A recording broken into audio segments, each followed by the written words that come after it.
So, what's up guys? So, update lang po tayo dito sa Puzzle Farm guys. So, shoutout nga pala sa mga solid viewers ko dyan guys. So, dito ay tuturuan ko yung paano ba mag-withdraw dito. So, tignan natin sa atin Gcash guys na wala.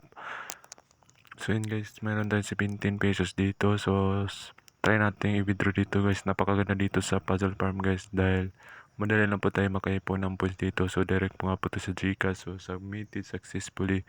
Shoutout nga pa sa mga solid viewers ko dyan guys. So, napakadali lang pong kumita dito sa application na to guys. So, Puzzle Farm guys. Kung gusto yan guys. So, processing yan guys. So, hintayin lang po natin pumasok sa ating Gcash guys. So, kalimutan mo subscribe sa akin channel para please ma-update kayo sa mga bagong video. So, yun guys. Ito na po yung nakakahintay nyo guys na napakaligit tong Puzzle Farm guys. So, kung gusto nyo kumita nito, ang link nasa description guys. So, yun lang ko simple dito, kumita dito sa Puzzle Farms. No, napakaganda dito is madali lang po tayong kumita dito guys. At pwede na tayo makapag-withdraw dito agad sa Gcash guys. So, direct nga po ito sa Gcash. Shoutout nga pala sa mga solid viewers ko dyan. Ito na, comment down below kung ano ba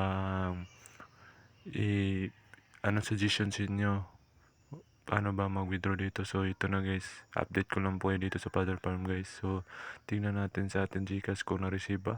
So, na-receive po agad yung 500 pesos guys. So, ganoon lang kalupit. Ito application na to. So, napakaganda dito guys. Ay, madali lang po ma-receive yung withdrawal nila guys. So, napakadali po.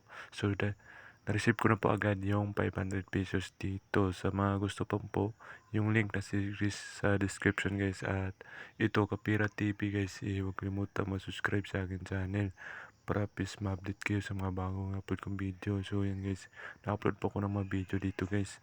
Dapat supportahan nyo po ako guys para please ma-update kayo sa mga upload kong video guys. So yan guys.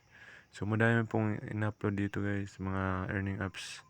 So dapat supportahan nyo po ako kasi bago lang po ako dito.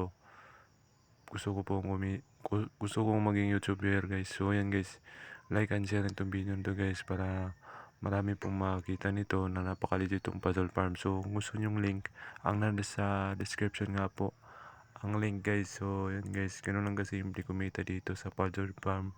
So marami nagsasabi na hindi daw legit si Puzzle Farm. So ito na po ang pinakita ko sa inyo kanina guys. So napaka-legit po at na-receive ko na po yung 500 pesos. So, ganoon lang kasimple.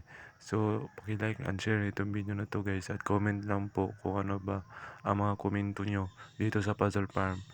At gagawin ko ng video kung paano ba masasagot yung mga comment nyo guys. So, maraming salamat sa mga solid viewers ko dyan. Paki-like and share itong video na to.